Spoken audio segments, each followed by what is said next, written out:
Chers amis, tout d'abord, Chodesh Tov Umvorach, un bon mois de Elul, Bezrat Hashem, une bonne fin d'année et après un bon début d'année, une année de shalom, une année de paix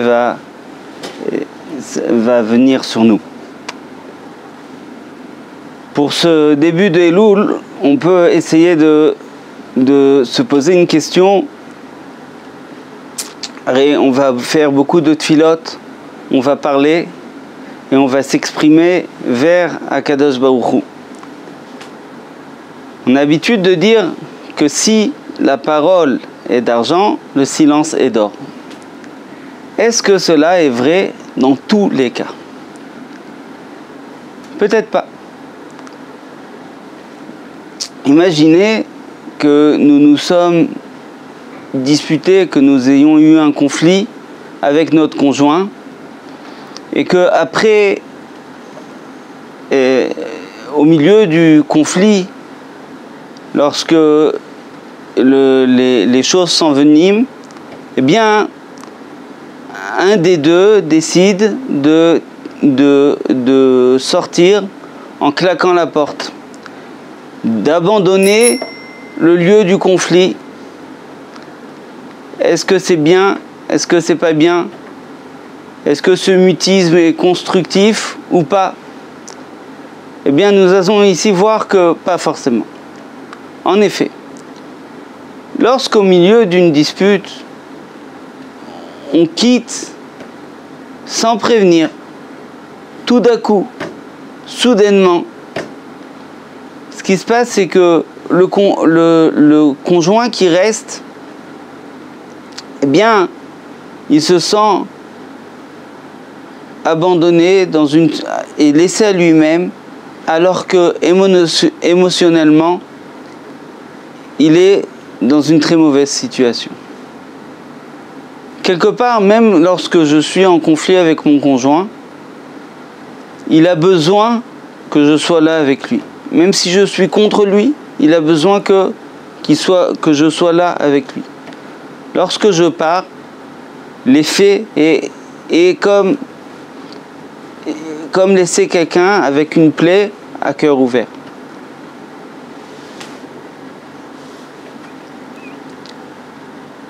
En général, très souvent, ce sont les hommes qui réagissent comme ça. Ça peut être aussi les dames. En général, ce sont les hommes. Et ce qui se passe, c'est que le conjoint se met à pleurer et c'est très difficile après de renouer. Non, celui qui est parti au milieu du conflit, il pense bien faire.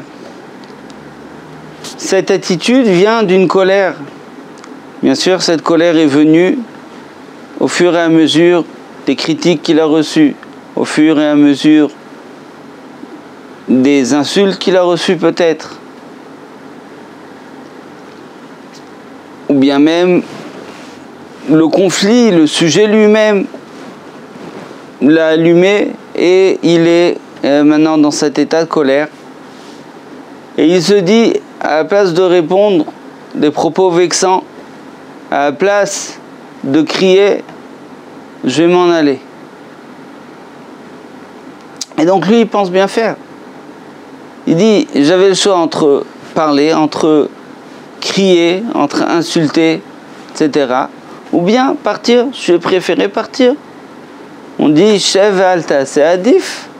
Donc c'est un Shev Alta, c'est Adif, c'est-à-dire que il y a des fois où, lorsque j'ai un doute, est-ce que je dois faire quelque chose ou pas faire quelque chose, si je ne fais rien, quelquefois c'est mieux. Chers amis, ici ce n'est pas le cas. Lorsque je pars, je fais quelque chose. J'abandonne mon conjoint. Je l'abandonne alors qu'il est dans un état critique. Que faire alors? Eh bien, ce qu'il faut faire, c'est dire au conjoint,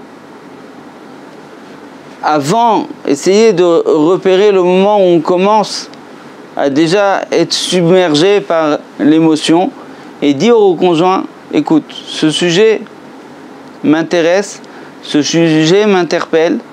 C'est important qu'on en discute, mais je crois que je suis arrivé au seuil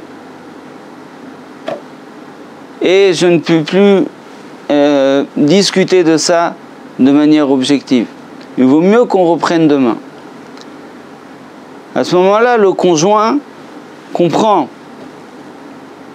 que le fait que je quitte le conflit aujourd'hui, ce n'est pas une manière de prendre la fuite, ce n'est pas une manière d'abandonner le conjoint, mais une manière, au contraire, de pouvoir reprendre le conflit lorsque je suis dans un meilleur état. Ça, c'est la première forme de mutisme, c'est le mutisme soudain. Mais il y a une deuxième forme de mutisme qui est plus grave. C'est le fait de rester des jours et des jours sans adresser la parole au conjoint. Et là, ce n'est plus dans les faits, ça vient plus de la colère forcément soudaine. Il se peut que la colère soit passée, mais on continue à ne pas adresser la parole. Un silence glacial prend place dans la maison. Et à ce moment-là, qu'est-ce qui se passe? Il se passe que on est déconnecté. Lorsqu'on est déconnecté, eh bien, tout d'abord, on ne peut plus construire. Il n'y a rien qui puisse construire. Mais il y a un sentiment de haine qui commence à venir. Dans notre parashat Shoftim, nous voyons que quelqu'un qui commet un homicide involontaire peut se faire pardonner en allant s'exiler dans une ville de refuge. Mais il y a une condition à cela. Il faut que l'homicide soit entièrement involontaire. Si l'assassin détestait le tuer, eh bien, à ce moment-là, il ne peut plus aller en ville de refuge pour se faire pardonner. Il est déjà presque un méside, on craint quelque chose de volontaire. La Mishnah dans Masechet Sanhedrin se demande qu'est-ce que c'est quelqu'un qui déteste. Il écrit Ve'u lo soneh lo mitemol shilshom. Il ne le déteste pas depuis 3 jours. Hier, avant-hier. Qu'est-ce que ça veut dire ne pas détester? Eh bien, on pourrait s'imaginer, il lui a crié dessus, il lui parle dessus, il l'a tapé, il l'a frappé. Non. Dans la Mishnah, le signe qu'on déteste quelqu'un, c'est lo diber imo shlosha yamim. S'il ne lui a pas parlé pendant 3 jours, bien sûr, Mahmat Eva, pas parce qu'on ne s'est pas appelé. Si, par haine, il ne lui a pas parlé pendant 3 jours. À ce moment-là, on considère que c'est un sonné, c'est quelqu'un qui déteste. Cette indifférence, cette déconnexion va agir de manière très nocive sur le couple. Celui qui se déconnecte de cette manière, on peut aussi le comprendre quelquefois.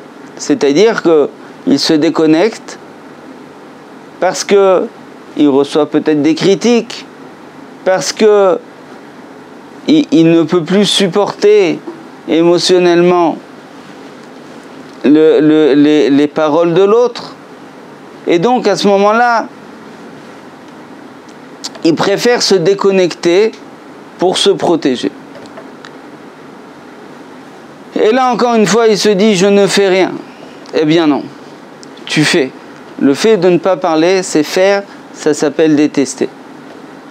Ce qu'il faut faire à ce moment-là, c'est demander, c'est quelque part, on a tous besoin lorsqu'on est en colère, lorsque on est pris émotionnellement, on peut avoir besoin de prendre du temps pour soi. Alors oui, on peut prendre un peu de temps pour soi, sortir, demander à aller faire un tour, écouter de la musique, faire du sport, et après revenir de manière constructive, sans laisser ce mutisme prendre la place dans la maison. Chers amis, la parole